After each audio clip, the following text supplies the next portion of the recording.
Imagine this. You're stuck in an endless cycle of work, bills, and the never-ending quest for more money. Society teaches us that wealth is synonymous with happiness, but deep down, something seems to be missing. Now, imagine taking a step back and looking at wealth from a new perspective, not as something you chase, but as something you build from the inside out.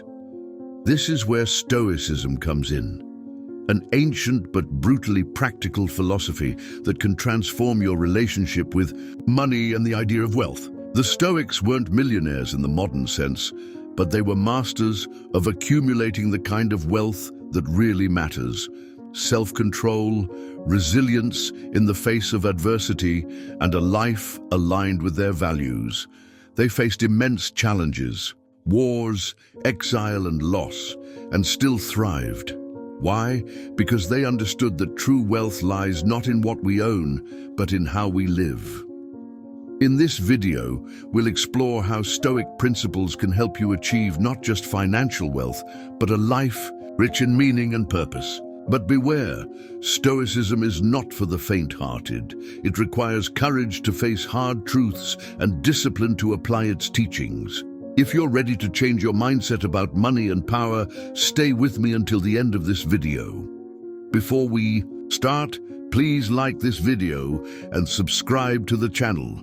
Your support is essential for us to bring this transformative wisdom to more people. Let's dive into the philosophy that can change everything. True wealth, ataraxia, and internal control. True wealth, according to Stoicism, does not lie in material possessions, but in achieving ataraxia, or peace of mind. This concept is more than a state of tranquility. It is a practical ability to deal with life's challenges without being overwhelmed by them. Epictetus reminds us it is not external things that disturb us, but our opinions about them. Think about it.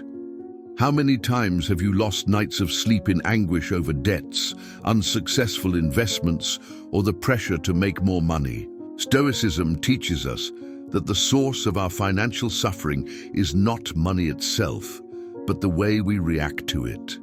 The key to achieving ataraxia is to focus on what is within your control.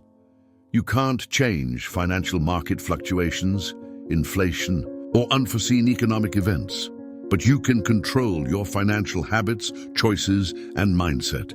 This means creating a solid budget, saving regularly, and avoiding unnecessary debt. It also means developing a healthy relationship with money, one that is not based on fear or greed, but on purpose and clarity. Wealth, in this context, is not measured by the balance in your bank account, but by the degree of freedom you feel in relation to money. When you learn to live within your means and prioritize what really matters, money stops being a source of anxiety and becomes a tool for building security and purpose. In addition, mastering your internal finances has a direct impact on the way you face the outside world.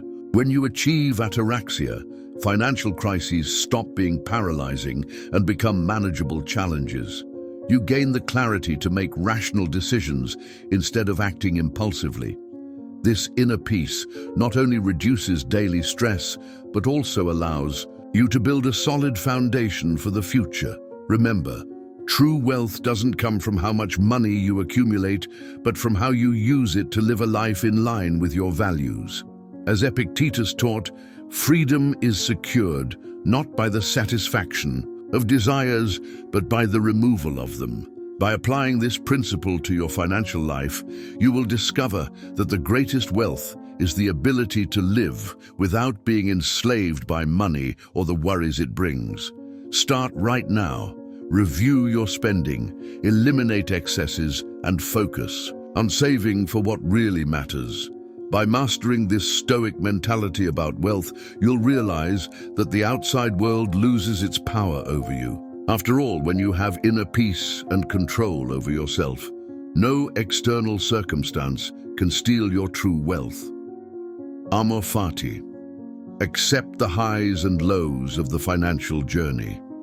Financial life is a battlefield full of victories and defeats, investments that don't pay off, economic crises that are beyond our control, or even personal bankruptcies that leave us on the brink of despair. This is where amor fati comes in, the Stoic principle of loving one's destiny. Marcus Aurelius captured this idea with wisdom. Accept everything that comes woven into the pattern of your destiny. But acceptance isn't just resignation, it's embracing challenges as an essential part of the journey, as inevitable steps towards growth. Think of every financial setback as an opportunity in disguise. A bad investment can teach you valuable lessons about risk management and careful analysis. An unexpected debt can be the push you need to adopt financial discipline and creativity in solving problems.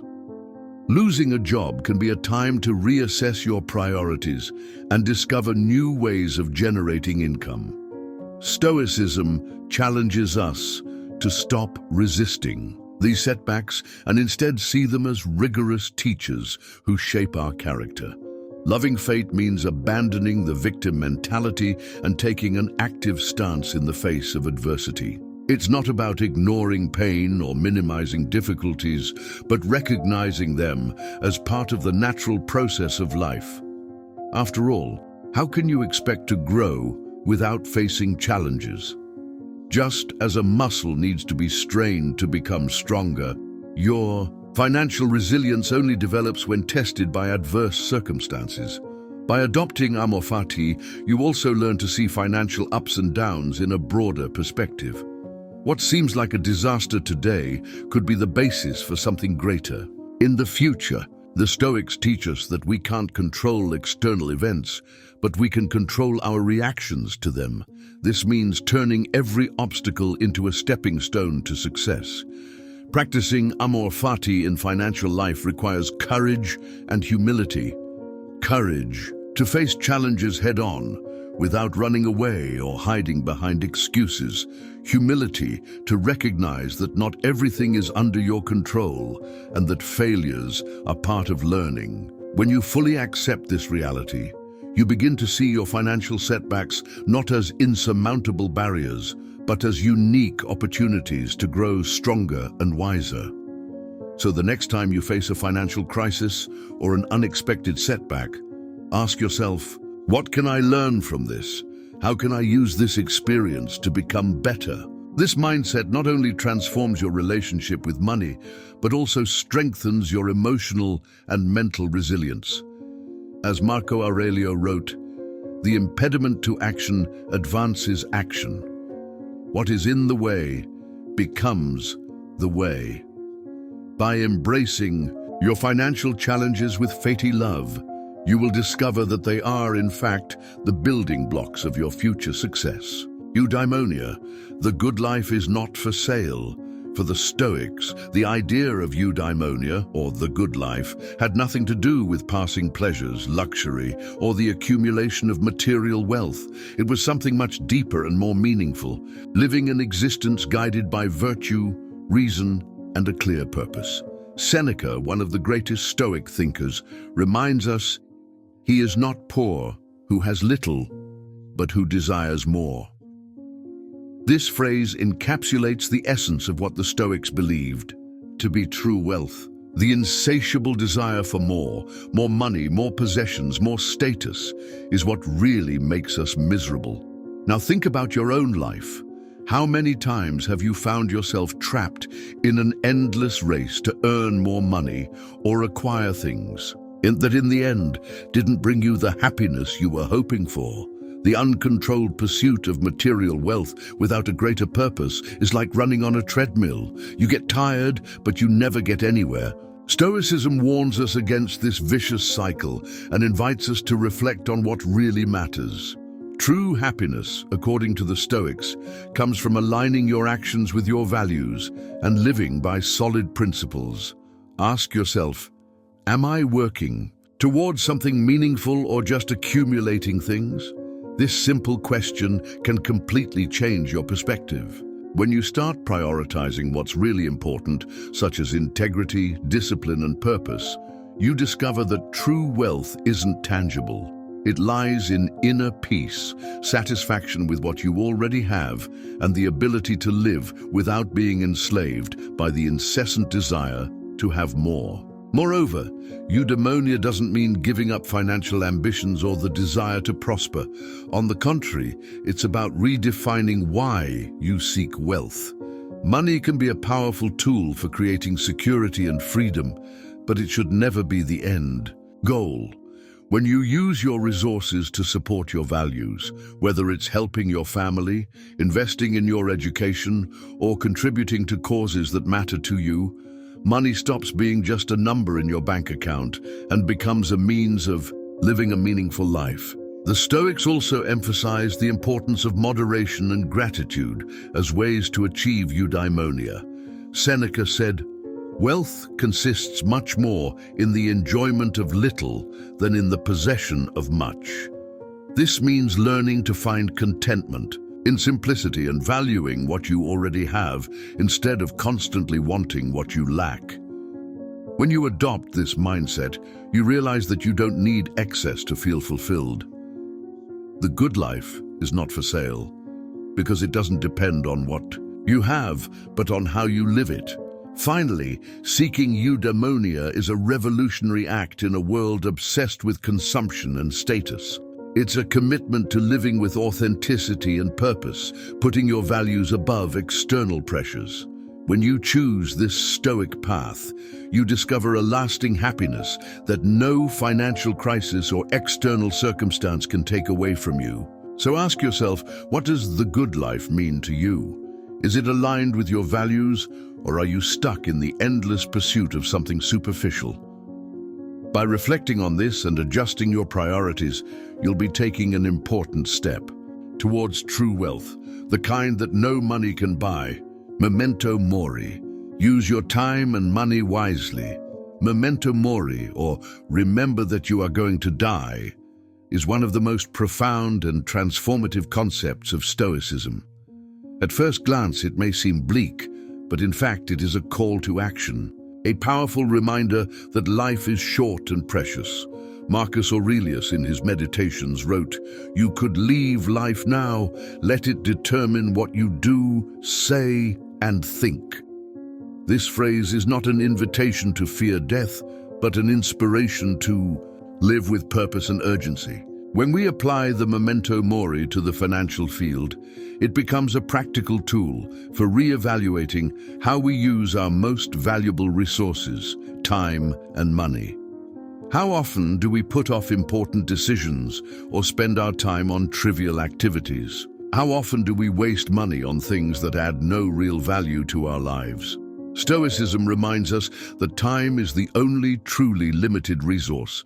While money can be recovered, lost time never returns.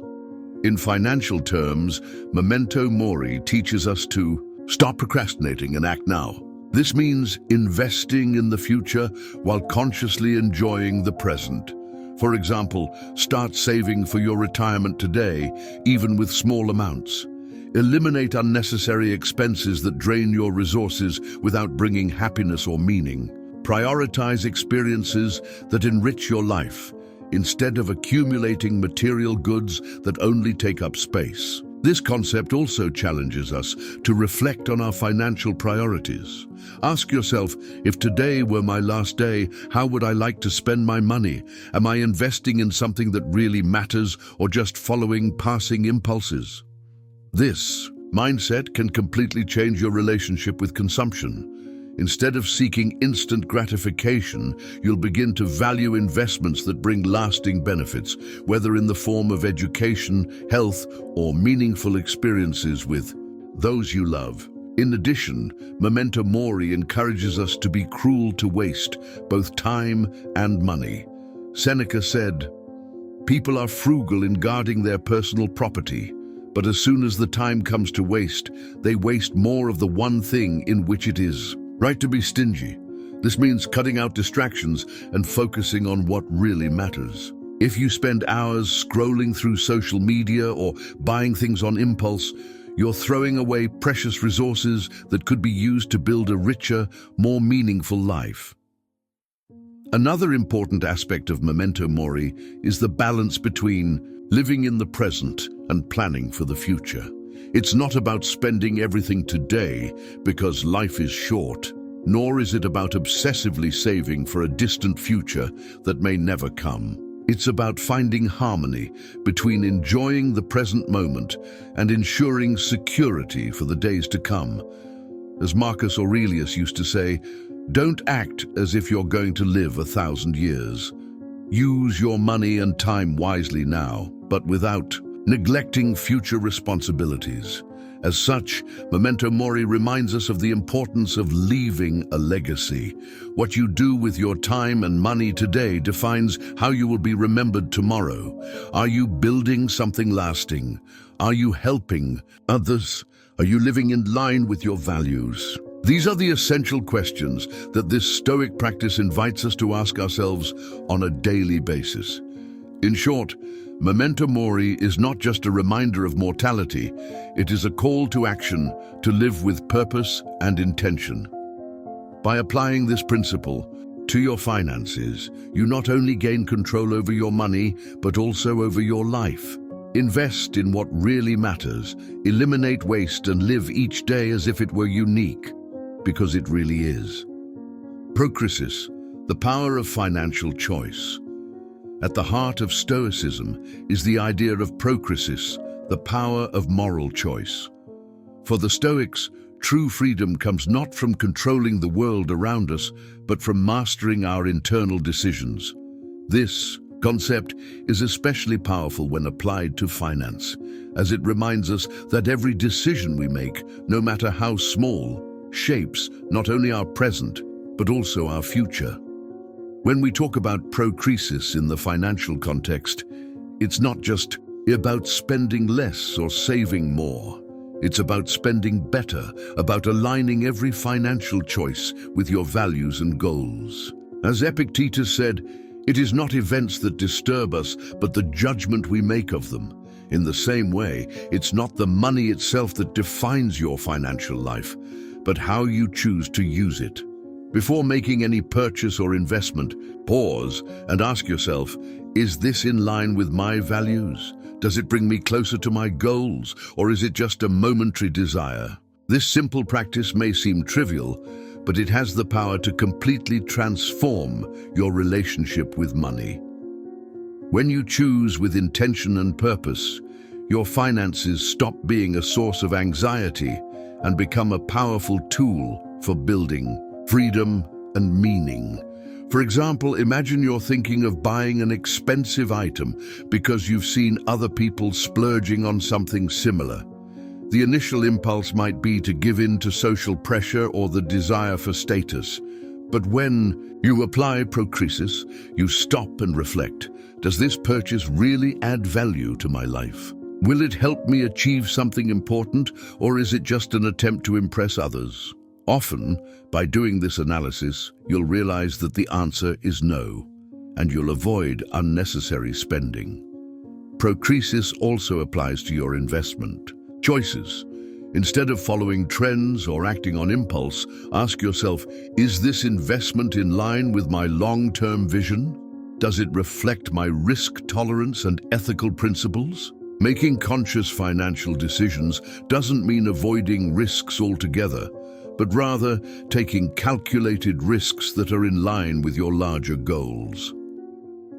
Another crucial aspect of the power of financial choice is recognizing that every decision carries with it a missed opportunity.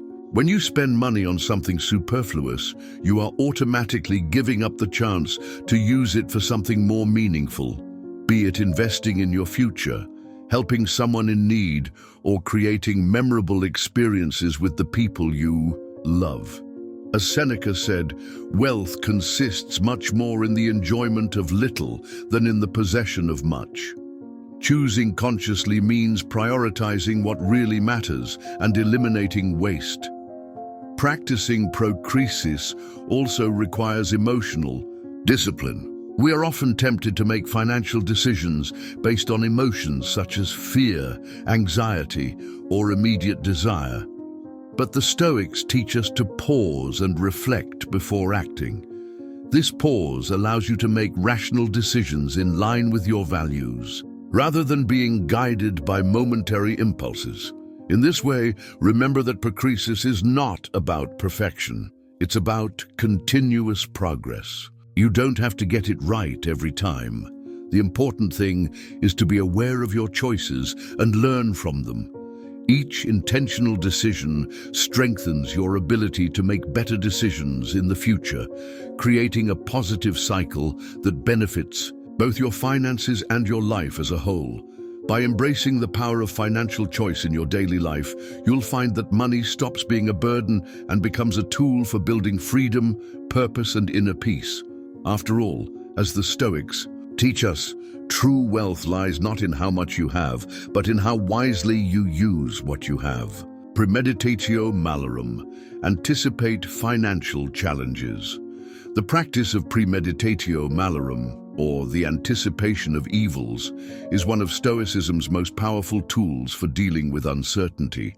It involves visualizing possible adversities before they happen, not to sink into pessimism, but to prepare with clarity and resilience. Seneca, one of the greatest Stoic thinkers, advised, "The wise man considers possible adversity and prepares for it."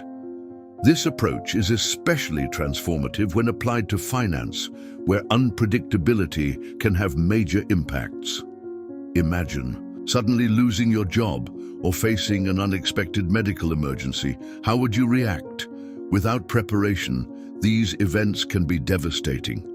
However, by practicing premeditatio malorum, you mentally place yourself in these scenarios before they happen, allowing you to take proactive measures to minimize the damage. This doesn't mean living in fear of the future, but rather being prepared to face it with confidence. In financial terms, this practice starts with concrete actions. Creating an emergency fund is the first essential step. Set aside a portion of your monthly income to build up a reserve that will cover at least 3 to 6 months of basic expenses. This fund is not just a safety net. It is the basis of your financial resilience, allowing you to deal with unforeseen events without panicking or resorting to debt. In addition, diversifying your sources of income is another powerful strategy inspired by premeditatio malorum. Don't rely exclusively on a single job or source of income.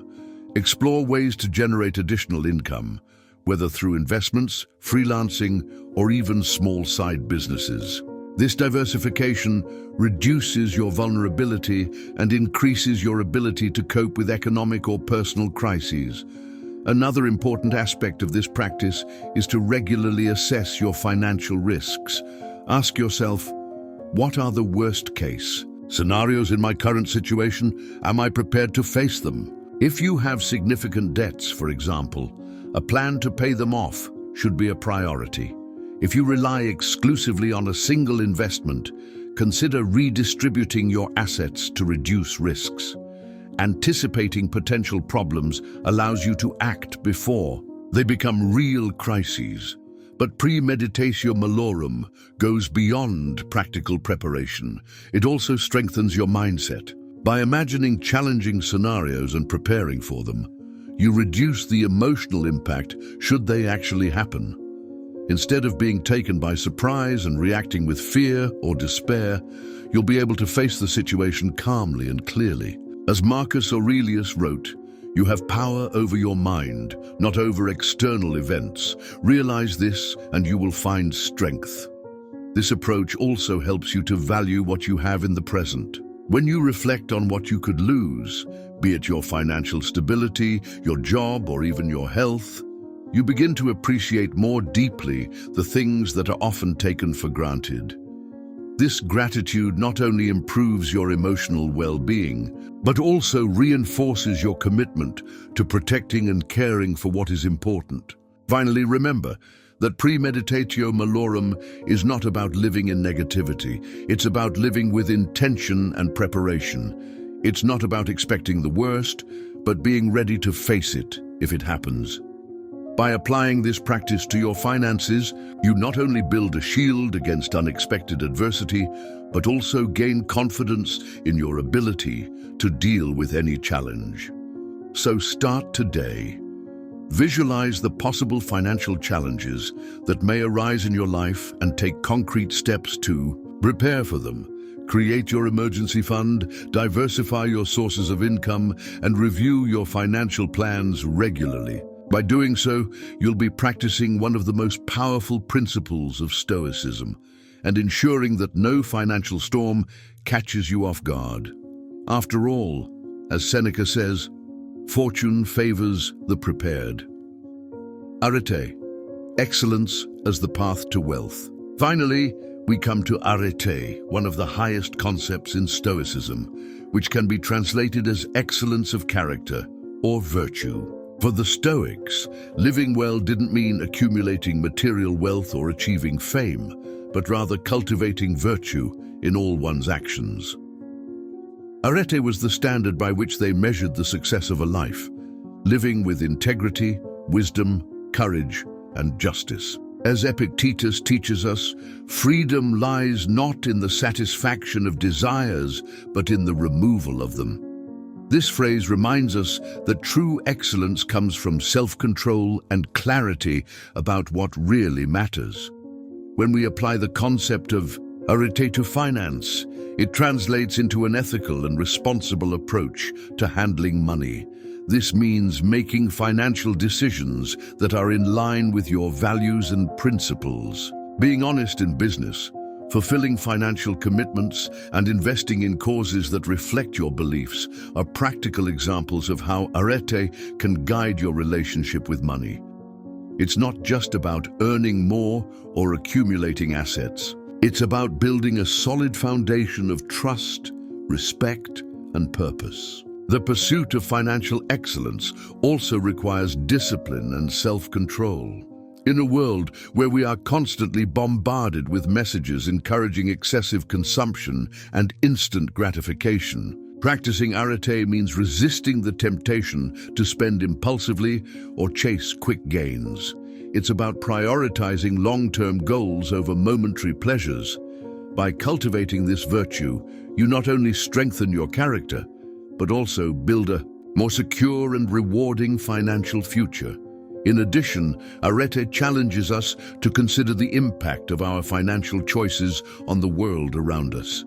The Stoics believed that our actions should contribute to the common good. This means investing in ethical companies, supporting local businesses, or donating to causes that promote social and environmental justice. When your financial decisions reflect your highest values, you not only prosper individually, but also help to create a positive impact on society. True wealth, according to Stoicism, goes far beyond a bank balance. It is built on a legacy of integrity and respect, something that no economic crisis can take away from you. As Marcus Aurelius wrote, "What is not good for the hive is not good for the bee." This vision reminds us that personal excellence is intrinsically linked to collective well-being. Practicing arete also means embracing a mindset of continuous learning. Excellence is not a final destination, it is a daily journey. Every financial decision offers an opportunity to grow and improve. If you've made mistakes in the past, whether accumulating debt or making bad investments, use these experiences as lessons to refine your approach in the future. Arete doesn't demand perfection. It demands consistent effort to be better today than you were yesterday. Finally, remember that the pursuit of financial excellence is inseparable from the pursuit of a life rich in purpose and meaning. Stoicism teaches us that money is just a tool. It can be used to build freedom and security, but it should never become an end in itself. By aligning your financial actions with the principles of arete, you will discover that true freedom comes from self-control and clarity about what really matters. So ask yourself, do your financial decisions reflect your excellence of character? Are they in line with your deepest values? If not, now is the perfect time to start this transformation. As Seneca said, We don't dare because things are difficult. Things are difficult because we don't dare. Dare to live with virtue as in finances and in all aspects of your life, and you will discover that true wealth lies in the excellence of your character.